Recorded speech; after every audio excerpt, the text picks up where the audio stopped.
कुछ देर के लिए अपनी पार्टी की गुलामी छोड़ दीजिए, कुछ देर के लिए समाजवाद, लोहियावाद, अंबेडकरवाद, गांधीवाद की टोपी सर से हटा दीजिए।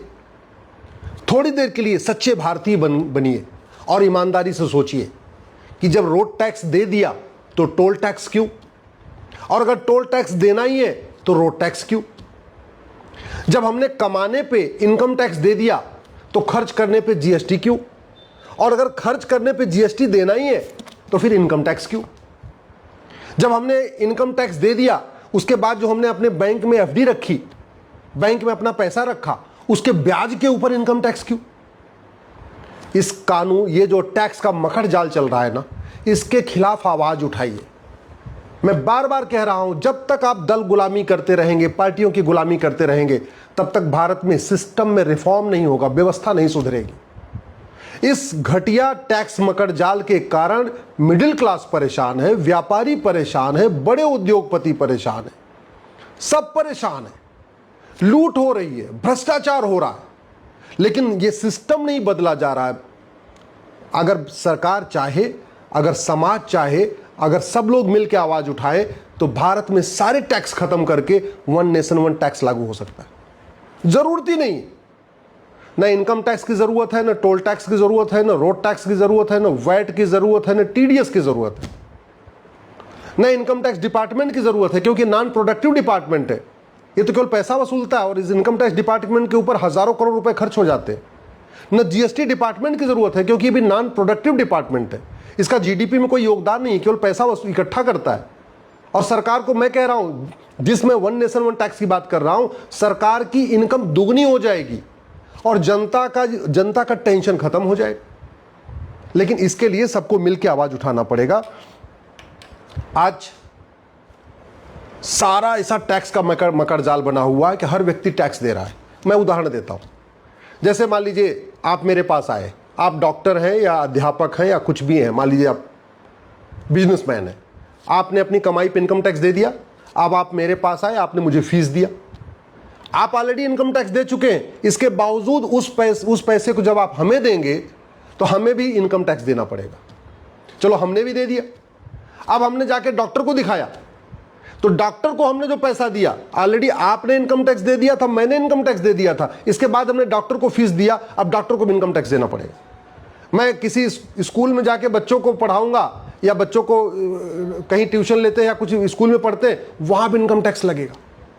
अब मैं कुछ कपड़ा खरीदूंगा तो मुझे जीएसटी भी देना है। ऑलरेडी आपने इनकम टैक्स दिया, आप वो पैसा आपने मुझे दिया, मैंने इनकम टैक्स दे दिया। इसके बाद मैं गाड़ी खरीदूंगा तो भी मुझे टैक्स देना है। अगर मैं कुछ भी आटा खरीदता हूं, चावल खरीदता हूं, दाल खरीदता हूं, तो भी मुझे टैक्स देना है। इसलिए मैं कह रहा हूं, या तो कमाई पे टैक्स लगे या तो खर्च करने पे टैक्स लगे। ऐसा नहीं होना चाहिए कि कमाई पे भी टैक्स चलता रहे और खर्च करने पे भी टैक्स चलता रहे और व्यक्ति बार बार टैक्स देता रहे। आज की डेट में लगभग 100 रुपए से बड़े नोट की जरूरत खत्म हो चुकी है। क्यों? क्योंकि भारत में इस समय 250 करोड़ खाते खुल चुके हैं।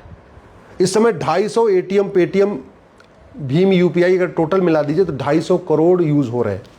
भारत की जनसंख्या 150 करोड़ से कम है और एटीएम, पेटीएम, भीम, UPI, debit card, credit card, सबकी अगर संख्या जोड़ दीजिए तो 250 करोड़ है। हर व्यक्ति बैंक से जुड़ चुका है। गरीब से गरीब आदमी बैंक से जुड़ा हुआ है, आदिवासी बैंक से जुड़ा हुआ है, किसानों को किसान सम्मान निधि आती है, वो भी बैंक में जाती है। 55 करोड़ बैंक खाते, जनधन खाते खुल चुके हैं। जनधन खाते उनके खुलते हैं जिनकी एनुअल इनकम 50,000 रुपए से कम होती, तो आप खुद सोच सकते हैं। हर व्यक्ति बैंक से जुड़ा हुआ है। और वैसे भी जो गरीब है, एकदम आदिवासी है, वो कोई बहुत महंगा ट्रांजैक्शन करता नहीं है। वो 1,000 रुपए का सामान खरीदता, 1,500 सामान खरीदता, 2,000 सामान खरीदता। वो ऐसा सामान खरीदता नहीं है जो बहुत हाई, जिसकी वैल्यू बहुत ज़्यादा हो। वो आईफोन नहीं खरीदता, वो कार नहीं खरीदता, वो बाइक नहीं खरीदता। वो गरीब आदमी अपना साइकिल खरीद लेता है और अपने छोटे से उसमें रहता है। सरकारी आंकड़े कहते हैं कि भारत में 80% लोग पर डे 100 रुपए से कम खर्च करते हैं और जो 20% लोग पर डे 100 रुपए से ज़्यादा खर्च करते हैं उनके पास एटीएम, पेटीएम, भीम, UPI, debit card, credit card है। इसका मतलब 100 रुपए से बड़े नोट की जरूरत ही नहीं है। सरकारी आंकड़े कहते हैं इस समय दुनिया में सबसे ज़्यादा यूपीआई का, सबसे ज़्यादा ऑनलाइन ट्रांजेक्शन भारत में हो रहा है। इसका मतलब अगर 5,000 रुपए से महंगे सामान का कैश लेन देन बंद कर दिया जाए तो भी कोई फ़र्क नहीं पड़ेगा, लोग आराम से ऑनलाइन खरीदते रहेंगे। सरकारी आंकड़े हैं कि 130 करोड़ आधार बन चुका है। इसका मतलब सबकी प्रॉपर्टी को आधार से लिंक कर दिया जाए तो भी किसी को कोई दिक्कत नहीं आएगी।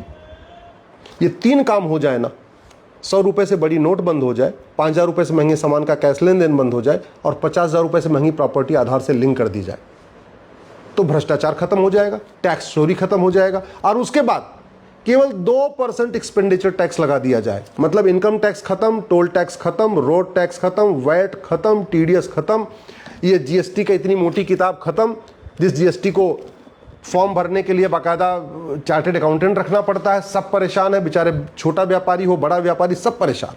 वो जीएसटी भी खत्म, कोई जरूरत नहीं। केवल एक टैक्स लगा के रखिए आप, कस्टम एक्साइज रखिए। जो बाहर से इंपोर्ट सामान हो रहा है, एक्सपोर्ट सामान हो रहा है, उस पर जो टैक्स लगाना हो सरकार रखे।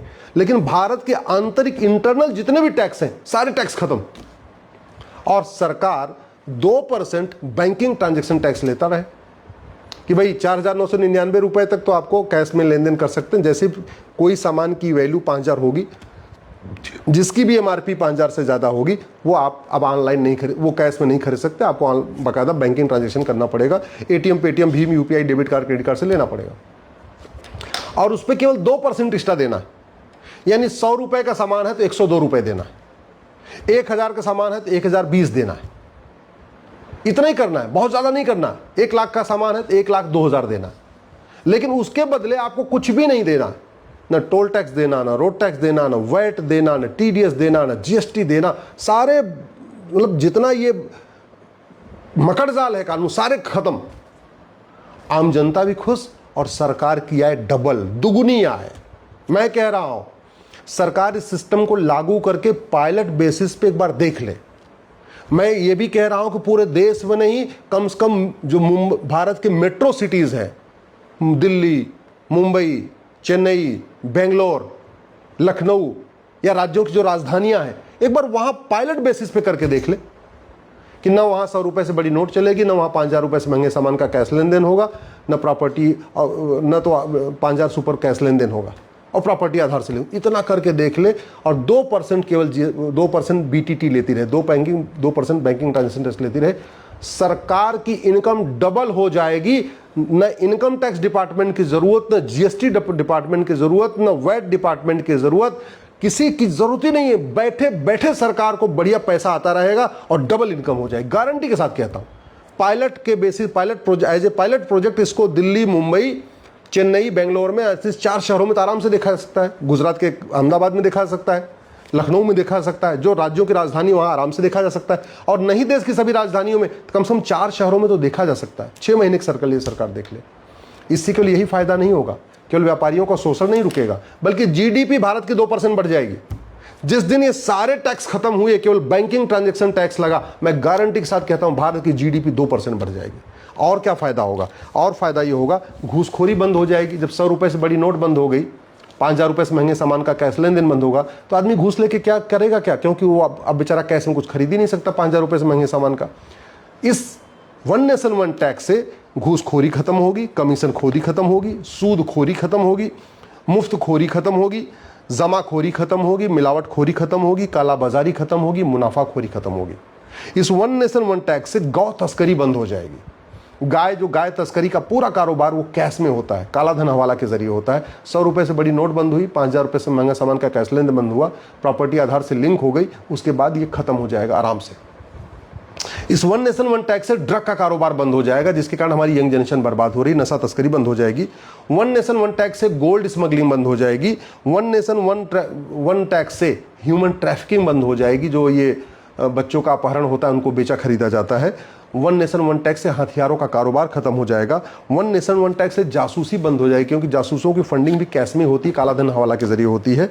वन नेशन वन टैक्स से झपटमारी बंद हो जाएगी। वन नेशन वन टैक्स से जातिवाद, भाषावाद, क्षेत्रवाद, पंथवाद बंद हो जाएगा, क्योंकि जाति, भाषा, क्षेत्र, पंथ का जहर ये जो पार्षद, प्रधान, सांसद, विधायक घोलते हैं, वो पैसे के लिए घोलते हैं। उनको फंडिंग आती है या उनको सत्ता चाहिए, भ्रष्टाचार। वन नेशन वन टैक्स से भ्रष्टाचार खत्म हो जाएगा, फिर ये जातिवाद, भाषावाद, क्षेत्रवाद भी खत्म हो जाएगा। वन नेशन वन टैक्स से माओवाद, नक्सलवाद, अलगाववाद, आतंकवाद भी बहुत हद तक खत्म हो जाएगा, क्योंकि माओवादियों, नक्सलियों, आतंकवादियों, अलगाववादियों की फंडिंग कैश में होती है, कालाधन हवाला के जरिए होती है। लफ्ज़ जिहाद, लैंड जिहाद, ड्रग जिहाद, घुसपैठ जिहाद की फंडिंग कालाधन हवाला से होती है, तो वन नेशन वन टैक्स से ये भी रुकेगा। धर्मांतरण की फंडिंग कालाधन हवाला से होती है, ये भी रुकेगा। मजहबी उन्माद और जो पत्थरबाजी होती है वो भी रुकेगा, क्योंकि वन नेशन वन टैक्स के बाद पूरा ब्लैक मनी खत्म हो जाएगा, हवाला खत्म हो जाएगा, कैश ट्रांजैक्शन पे रोक लग चुकी है, रोक लग जाएगी। चोरी डकैती बंद हो जाएगी, चीटिंग फ्रॉड फोर्जरी बंद हो जाएगी, हवाला कबूतरबाजी बंद हो जाएगी, पत्थरबाजी तोलाबाजी बंद हो जाएगी। मैं कहता हूँ ये वन नेशन वन टैक्स लागू हो जाए, भारत में सतयुग आ जाएगा। ये वन नेशन वन टैक्स लागू हो जाए, भारत में रामराज्य आ जाएगा। वन नेशन वन टैक्स लागू हो जाए, भारत की जीडीपी 2% बढ़ जाएगी। और जो माननीय प्रधानमंत्री जी कहते हैं 2047 में भारत को विकसित राष्ट्र बनाना है, ये अगले 10 साल में भारत विकसित राष्ट्र बन जाएगा अगर आज वन नेशन वन टैक्स लागू कर दिया जाए तो।